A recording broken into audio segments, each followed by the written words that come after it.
be happy after last weekend? Yeah, it was a really good performance. I mean, we've known that we haven't been too far off it, and it was nice to get our season going against North and carry some of that stuff into the Melbourne game, and obviously put together a pretty good performance. Disappointing in the end, but to let them score a few goals, but I thought overall it was really good. Great first 3 quarters. What was Spake's message to you following the game? I just look at those 3 quarters and think, we'll know how well we played, and our system stacks up against one of the best teams in the comp. So that was really a simple message for us, and heading into it, we knew that they were going to bring their best, and we were going to try and manipulate that in ways that we did. So it was great to be able to get a result. Fantastic game for you as well. How do you feel after that game? No, I feel good. I feel like the start to my year's been pretty good, albeit losing a couple of games. I feel like for me, I just try and go out there every week and play my role. So sometimes you might get more of the ball or, kick goals or whatever it might be, get a bit of a lick of the ice cream, but other weeks you just do your job. So nothing really changes from my mindset. The midfield was really impressive. Do you feel like they've really kicked into gear now?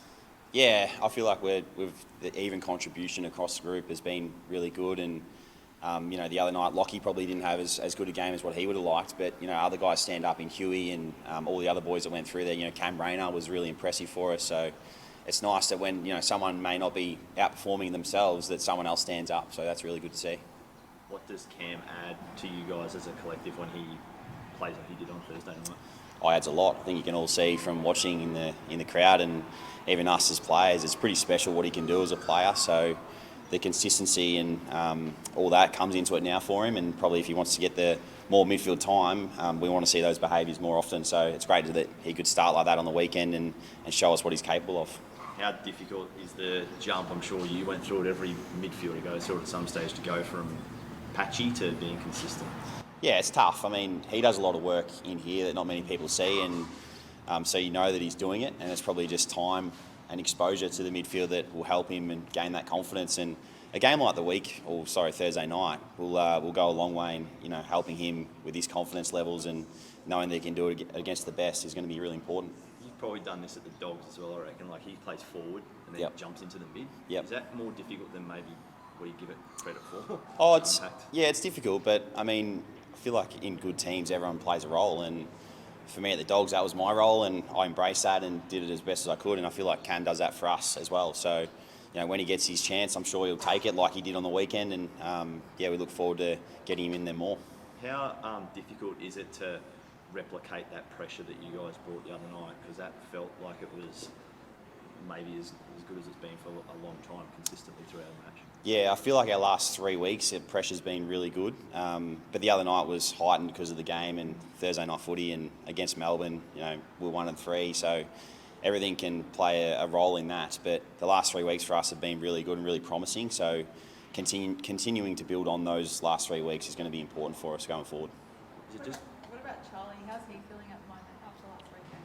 Yeah, he's okay. Obviously disappointed in the outcome, and I know the club's following it up tonight, but we all support him.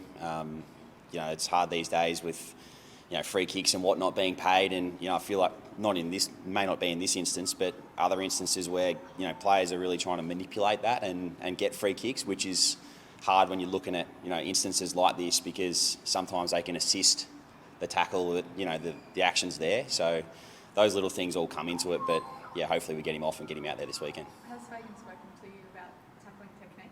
Yeah, we do a lot of tackling technique. Daniel Lloyd's come in as an assistant coach this year and talked to us about tackling and the motion and how to do it, and grabbing a lever and little things like that. But sometimes it's hard because you grab a lever and then the head's exposed and it hits the ground. And there's so many instances of that this year and in the previous years that we're trying to stop. So sometimes it's a bit of the luck of the draw, I feel, with what happens out there in the heat of the moment. But like I said, I feel like at times opposition players and we do the same.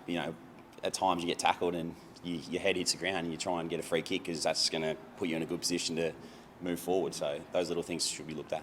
How hopeful are you that it will be overturned? Sorry? How hopeful are you of the outcome being overturned? I'm pretty hopeful. It's nice to have Charlie, back in form. I know that everyone was talking about him, prior to those weeks, but to see him come out on Thursday night and put in a really good game like he did is so important to our team, and we love having him out there playing his best footy. So would be nothing better to have him at the Gabba this week against the Cats. What makes Geelong difficult? Oh, they've been going well. I feel like they've rediscovered their form of the premiership year, and they've just got so many good players across the board that can stand up in different moments. I feel, talking about our even contribution before, that every week their players are just consistently playing well, and it's in certain areas of the ground. Jeremy Cameron's been dominating, Brad Close has been dominating, Brian Myers has been dominating. So it's going to be a really important game for us, and things that'll have to go in process to beat them. And the gather, like you haven't won, it's only 2 games, you haven't won there this year. It's such a foreign concept to be coming back to home ground without a win.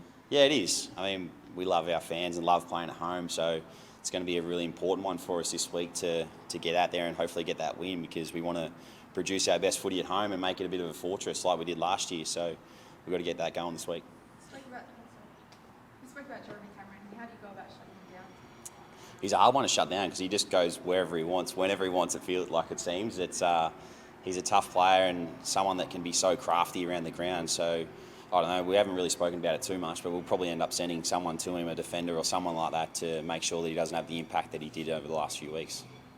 Josh, like sort of because of the start that the team had, are you feeling more sort of I guess pressure to even up to sort of what's the name make it The ledger. 3-3 Yeah. rather than 2-4 and sort of Yeah, I don't think we really look at the outcome. It's more about the process, and for us, it's about getting in here, during the week and doing the work, because if we do that, then it comes out on the weekend. And early days, it wasn't happening for us on the weekend, but we were still getting to work. So the belief is there that our system still stacks up and can beat anyone in the competition. So for us, it's not really looking at the outcome; it's more about the process. You spoke about Lockie Neal earlier. He's a little bit contended during the game. How is he at the moment? Yeah, he's such a tough cookie, Lock. He's crazy the way he gets through, all his injuries and stuff. And I know a lot of guys play with injuries throughout the season. Lock's got a few himself, so his spirits are still high. He still does everything he can out on the track, and it was great to get a win for him in his 250th. I think that's the most important thing of last week was, obviously we got a win, but for him in his milestone game, for obviously the service that he's put into the footy club and the AFL in general, it's great that we could do that for him.